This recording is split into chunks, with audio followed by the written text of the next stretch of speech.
Amis auditeurs de Radio Courtoisie, ravi de vous retrouver pour cette nouvelle édition du Libre Journal des débats. Elle est dirigée ce soir par Charles Demeyer et j'ai le plaisir et l'honneur de recevoir en première partie de cette émission Guillaume Bernard. Guillaume, bonsoir. Bonsoir Charles et bonsoir à tous les auditeurs. Nous aurons en deuxième partie le directeur de la rédaction de Valeurs Actuelles, Tugduel Denis, que tu connais bien, Guillaume, puisque tu Et, chroniques régulièrement dans Valeurs Actuelles. Est-ce que tu peux nous dire deux mots là-dessus?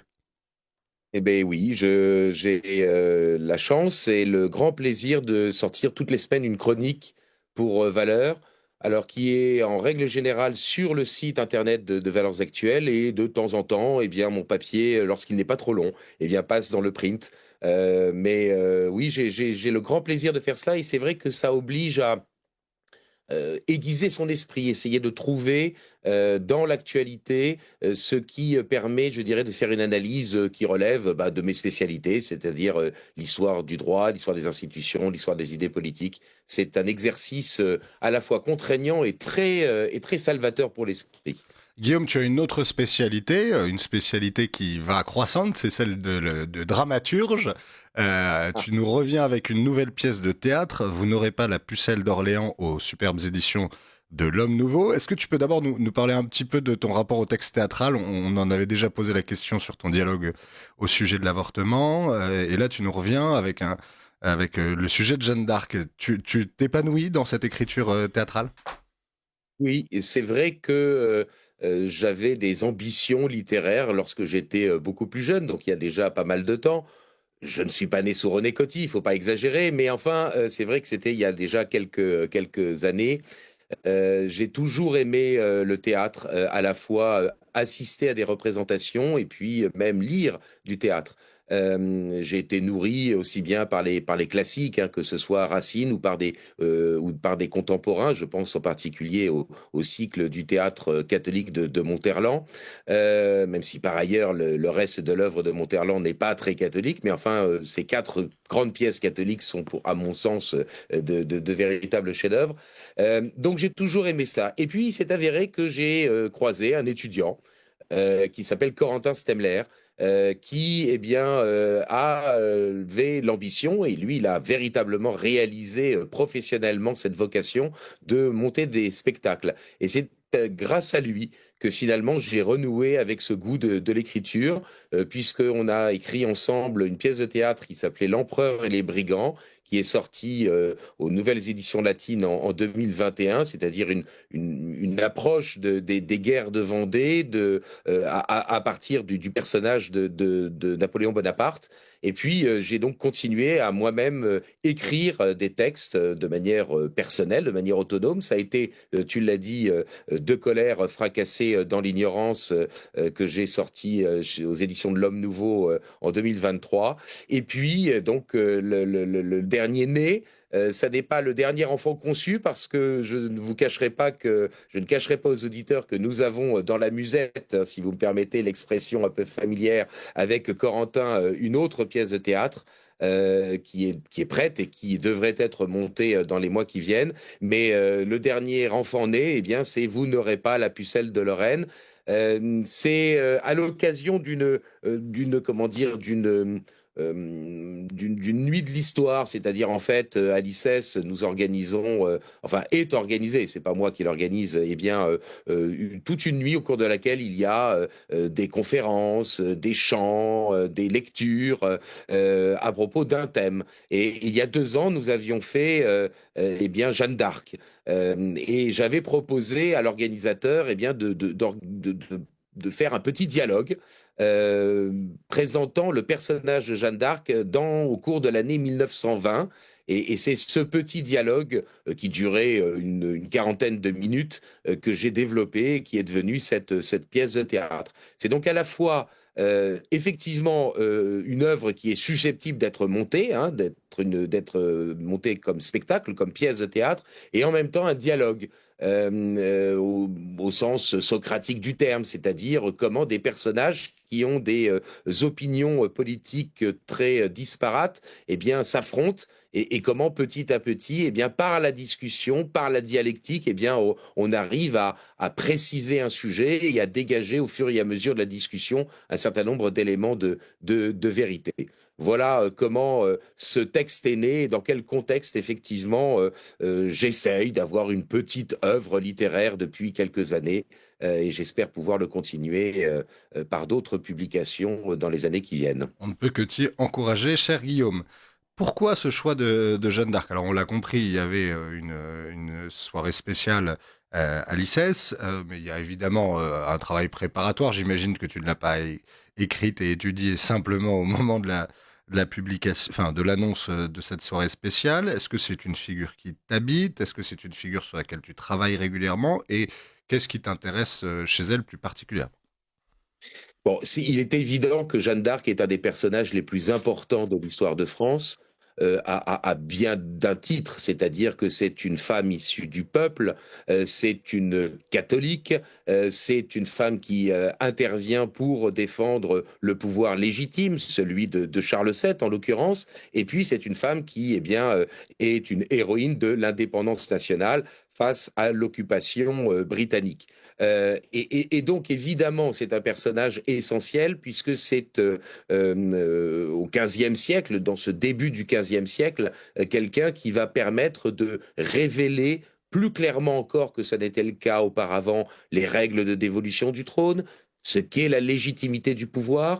C'est un personnage qui permet de comprendre qu'il existe une identité nationale, même si par ailleurs les provinces de France ont des spécificités culturelles, sociales, juridiques. Il n'empêche qu'il y a comment dire, un droit commun, qu'il y a une identité commune.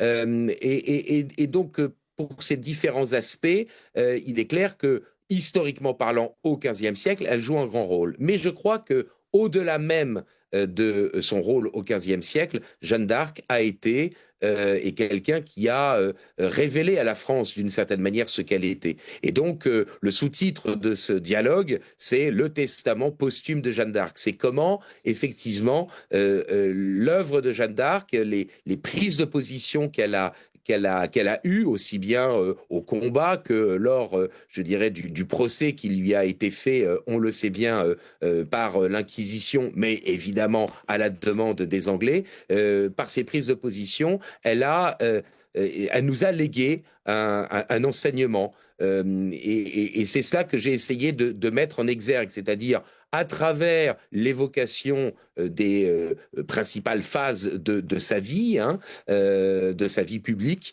comment est-ce que Jeanne d'Arc nous lègue un enseignement qui est encore utile aujourd'hui. J'aurais envie de dire, ce dialogue, c'est qu'est-ce que c'est que le patriotisme et c'est qu'est-ce que c'est que l'identité de la France. Voilà à quoi, dans le fond, les personnages de ce dialogue tentent de répondre en s'affrontant, puisqu'il y a différentes sensibilités politiques. Alors pourquoi, à l'époque contemporaine, ce dialogue est-il situé? Eh bien parce que en 1920, et ce sont les circonstances même de la pièce, en 1920, eh bien il s'est passé deux événements importants, à la fois pour Jeanne d'Arc et pour la France. D'une part, eh bien on le sait, Jeanne d'Arc a été canonisée, hein, par le pape, c'est-à-dire que le long processus qui avait été engagé par Monseigneur Dupanloup, l'évêque d'Orléans, à partir donc de la deuxième moitié du XIXe siècle, a finalement abouti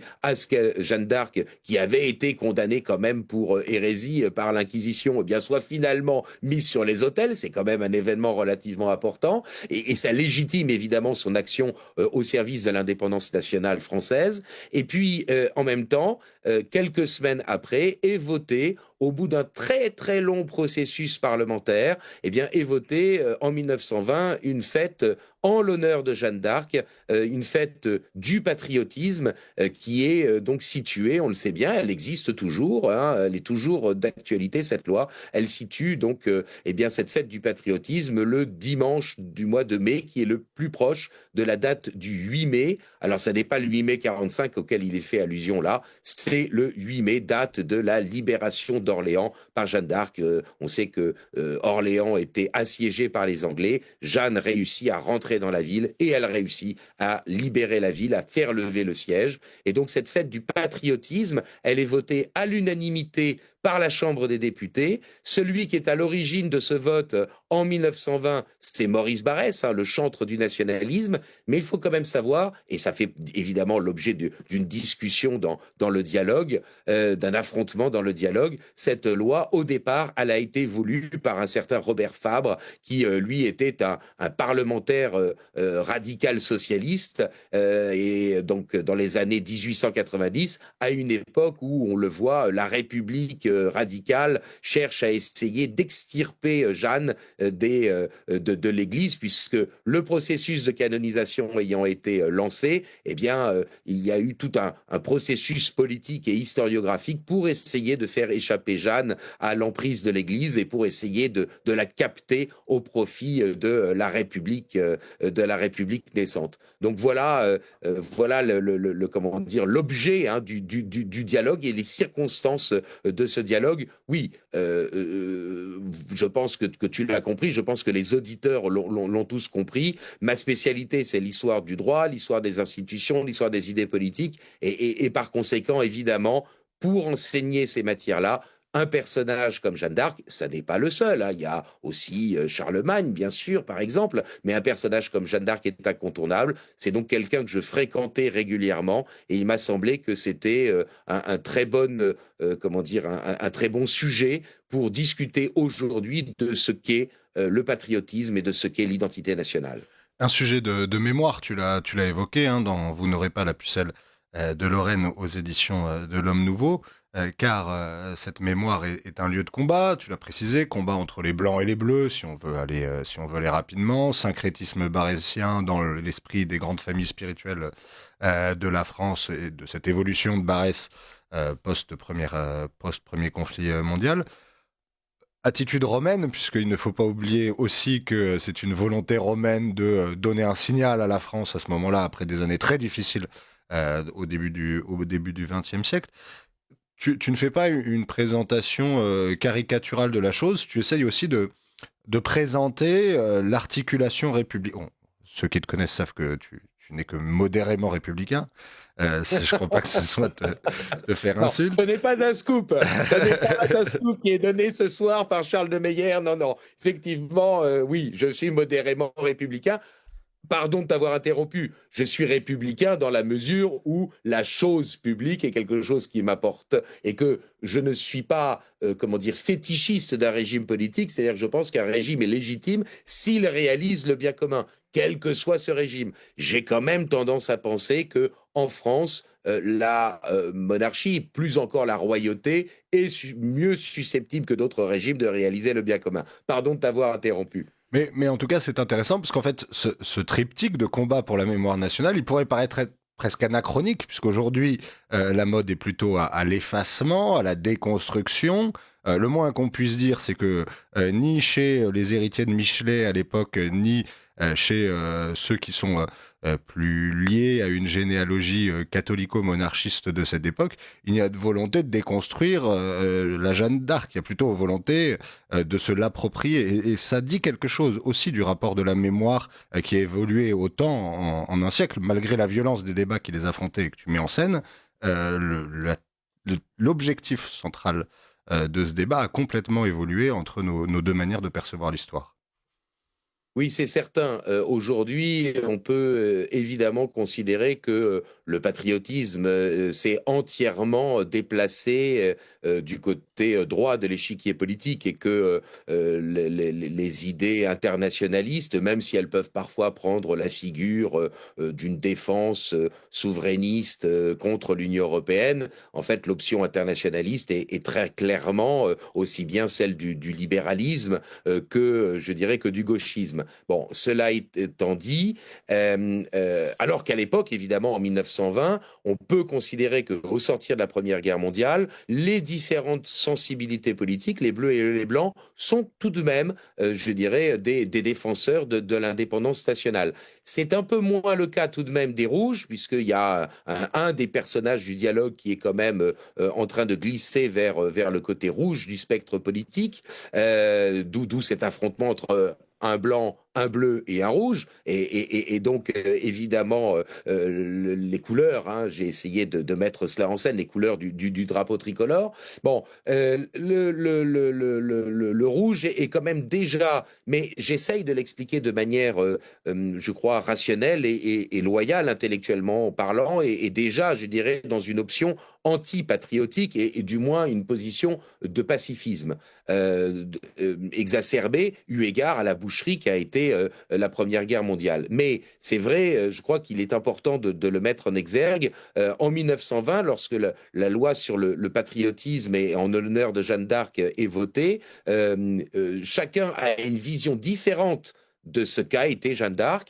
Chacun a une vision différente de ce qu'est le patriotisme. J'essaye, je dirais, de le mettre en exergue, mais au moins il y a, je dirais, ce point commun qui permet tout de même la discussion. Aujourd'hui, on en est arrivé quand même à une incompréhension très nette, hein, entre ceux qui considèrent que de toute façon le corps social est une construction purement artificielle, que eh bien la nation n'est que ce qui la compose à un moment donné, n'a pas d'héritage, n'a pas d'identité ontologique qui lui est donnée par l'histoire, et par conséquent, effectivement, il y a une incompréhension entre ceux qui entendent défendre la France et ceux qui, dans le fond, considèrent que cette entité politique et sociale est désormais reléguée, doit être désormais être reléguée aux oubliettes et dans le passé. Vous êtes à l'écoute de Radio Courtoisie. Charles de Meyer a le plaisir et l'honneur de recevoir Guillaume Bernard qui publie Vous n'aurez pas la pucelle de Lorraine aux éditions de l'Homme Nouveau. Il y a 4 personnages principaux, 4 figures principales qui vont s'affronter dans ce qui est présenté comme 12 rounds.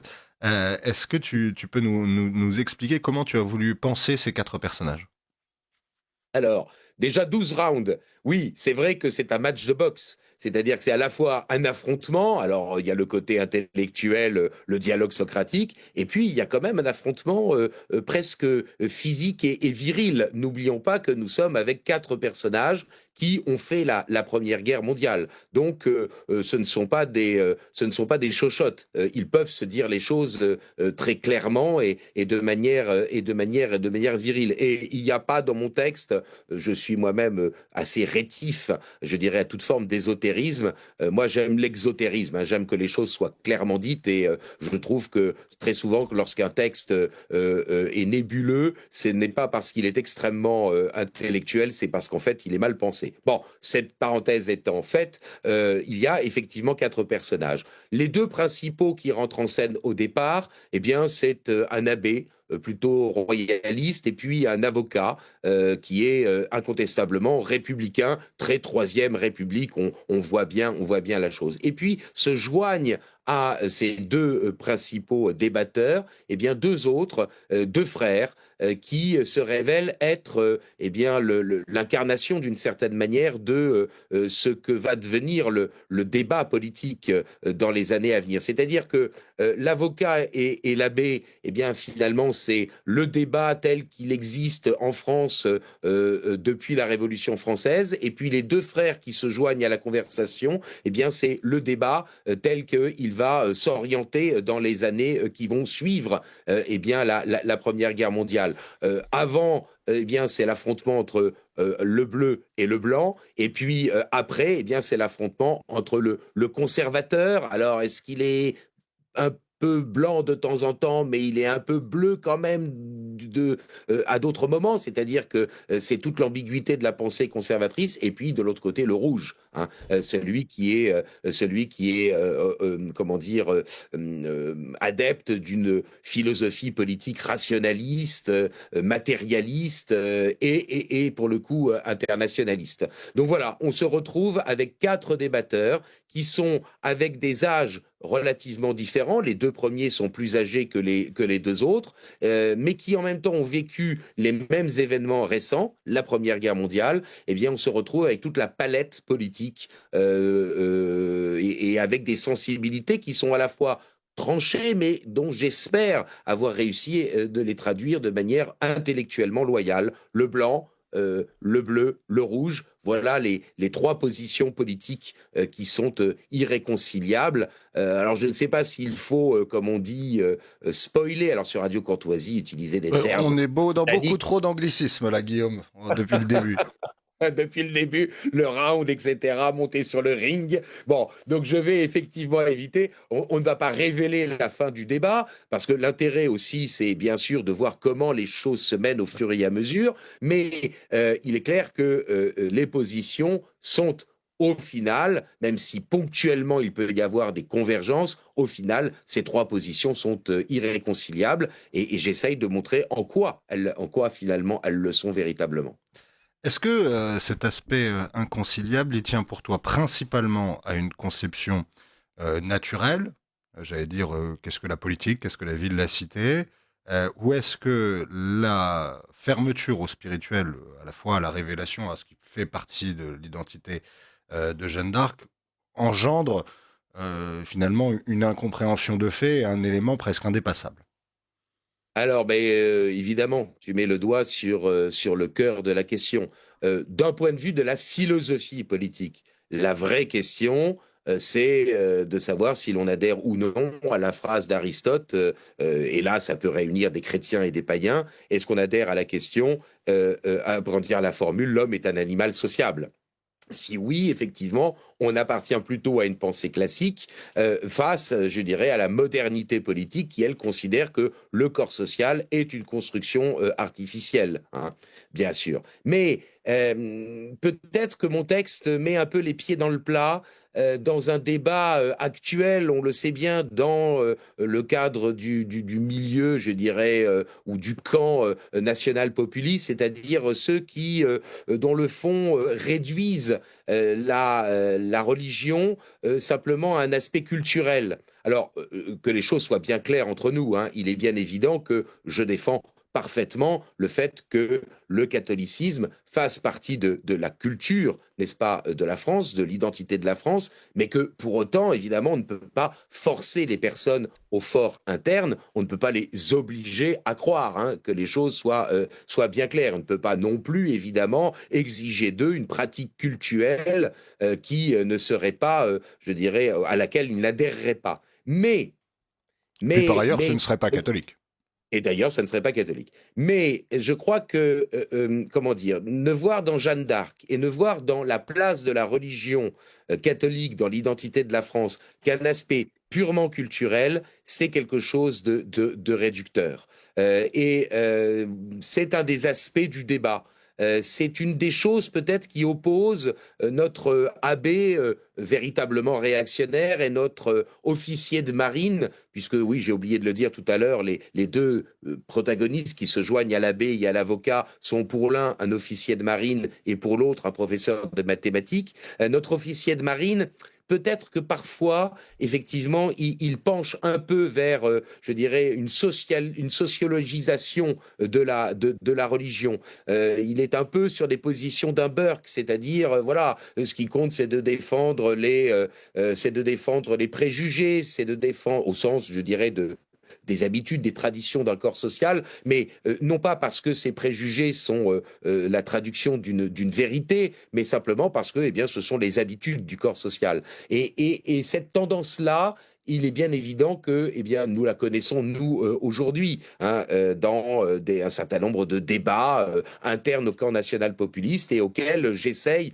non pas comment dire, de répondre pour donner la leçon, ça n'est pas du tout mes habitudes, mais tout de même d'essayer de faire comprendre que euh, l'aspect, comment dire, catholique de l'identité de la France n'est pas que sociologique. C'est aussi quelque chose qui véritablement prend aux tripes, quelque chose qui est susceptible d'élever, hein, je dirais, cette identité que le particulier peut tendre vers l'universel. Et tu le sais bien, Charles, c'est un des débats évidemment les plus importants et peut-être les plus tendus qu'il y a au sein de notre famille politique de manière élargie. Ceux qui ne comprennent pas qu'on peut défendre du particulier, une identité particulière, sans pour autant renier la capacité à l'universalité. Voilà ce que Jeanne d'Arc montre, c'est que l'on peut être pleinement français, hostile à la présence des Anglais en France, sans pour autant, je dirais, nier l'universalité du catholicisme, sans pour autant, eh bien, je dirais, réduire la question religieuse à simplement une pratique sociale. Elle montre que on peut tendre vers la patrie céleste sans pour autant renier la patrie terrestre. Voilà effectivement des aspects du débat, du dialogue qui est important. Et donc, je me doutais bien qu'en lisant mon texte, tu identifierais bien les grands problèmes. Mais voilà, les deux grands problèmes philosophiques sont ceux-là. D'un côté, comment dire, la sociabilité naturelle contre l'artificialisme et le constructivisme, et puis de l'autre, je dirais, la question de l'articulation du particulier et de l'universel. Est-ce que les spectateurs et les élèves de l'ICES avaient saisi ça? Moi, ce qui m'intéresse toujours dans ces démonstrations, c'est bon, ce n'est pas nous faire trop de louanges que d'imaginer que nous pouvons distinguer ça assez facilement. On y a passé quelques émissions déjà, Guillaume. Mais dans la Oui. réception auprès du public, est-ce qu'il a compris où tu voulais aller en venir? Est-ce que tu as eu des questions, des remarques, des réactions qui t'ont intéressé justement sous ce rapport-là? Alors, lorsqu'on a fait cette présentation écourtée du texte en 2022, si je ne m'abuse, moi je jouais le rôle de l'avocat républicain et Corentin, mon compère Stemler, jouait le rôle de l'abbé Il royaliste. faut que vous Bon, nous disiez euh, comment vous avez sélectionné les postes.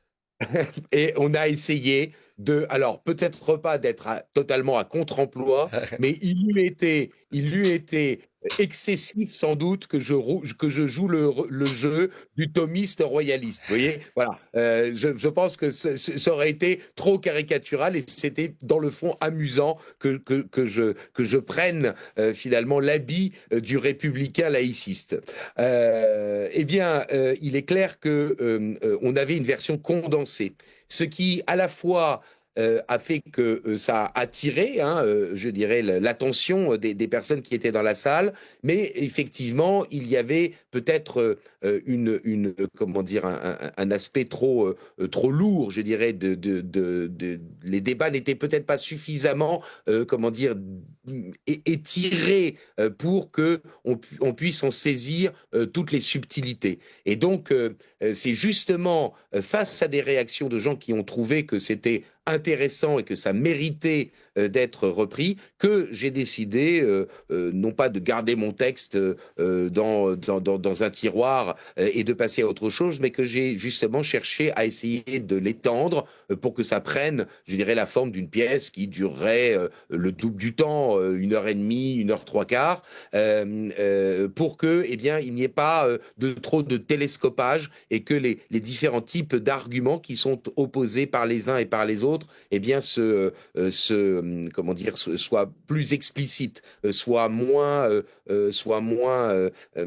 sous-entendu. Voilà. J'ai depuis, dans la version longue, soumis ce texte à un certain nombre de personnes. Alors, ce serait délicat, effectivement, de les nommer parce que je suis pas sûr que, enfin, vu les positions qu'elles peuvent avoir, eh bien, je tiens pas à les mettre en difficulté au cas où. Mais enfin, aussi bien un historien grand spécialiste de Jeanne d'Arc que, je dirais, des spécialistes du spectacle et du scénario, dans tous les cas, ils m'ont fait le compliment, la gentillesse, et ça m'a beaucoup flatté de dire qu'à la fois il y avait une véracité dans les événements évoqués et que les enjeux philosophiques étaient bien mis en exergue, et de l'autre côté qu'il y avait un certain suspense qui pouvait ne pas exclure totalement, eh bien, que cette pièce puisse être un jour adaptée sous une forme cinématographique. Donc voilà, des personnes qui ont des regards très différents, l'un avec une exigence universitaire et l'autre avec, je dirais, une vision plus liée à la, comment dire, à la production d'œuvres destinées au grand public. Dans les deux cas, ils m'ont fait l'amitié de me dire que que le but était atteint. étant entendu naturellement que la perfection n'étant pas de ce monde et n'étant pas Jésus-Christ, évidemment, tout est améliorable, bien sûr. Encore un petit sujet, Guillaume Bernard. Dans cette évolution, tu vois des familles spirituelles, idéologiques françaises très marquées. Certains ont l'impression, ou prétendent aujourd'hui, que ces familles ont un intérêt entomologique. Et d'ailleurs, ils peuvent admettre le caractère heuristique de ces débats. C'est intéressant pour l'histoire de la pensée de les maîtriser, de les connaître. Voilà, il y a une approche intellectuelle.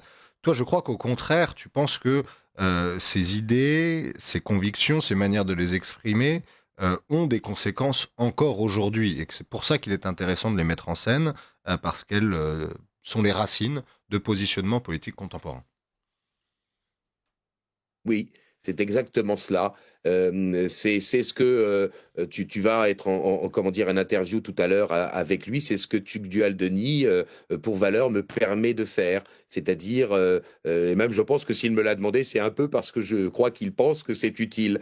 Comment on peut, à travers, par exemple, la question de la fiscalité, montrer qu'il y a des enjeux, je dirais, de droit. Qu'est-ce que c'est que la propriété, voilà. Je pense que il faut remonter à la source des problèmes pour les identifier de manière plus sereine. Et je me suis très souvent rendu compte que parfois des personnes qui pouvaient avoir des positions relativement différentes, ça tient souvent, je dirais, à des incompréhensions d'ordre plus psychologique que philosophique. Et donc, je pense qu'il faut effectivement essayer de démêler le fil de l'histoire des idées, qu'il faut remonter aux sources pour, comment dire, identifier les filiations, pour éviter, je dirais, les incompréhensions qui sont parfois, comme je viens de le dire, liées à de la psychologie ou à des habitudes sociales. Et donc, oui, le cas de Jeanne d'Arc, alors c'est bien sûr, ce texte, ce dialogue, c'est bien sûr un jeu de l'esprit. Cette conversation n'a jamais eu lieu, mais elle aurait pu avoir lieu. Et elle, je crois, participe, je dirais, de l'explication que l'on a, enfin, je veux dire, de l'explication des difficultés que nous avons aujourd'hui. Lorsque, effectivement, les républicains, en 1920, votent la loi en l'honneur de Jeanne d'Arc, eh bien, ils le font parce qu'on est encore dans une société qui est culturellement unifiée.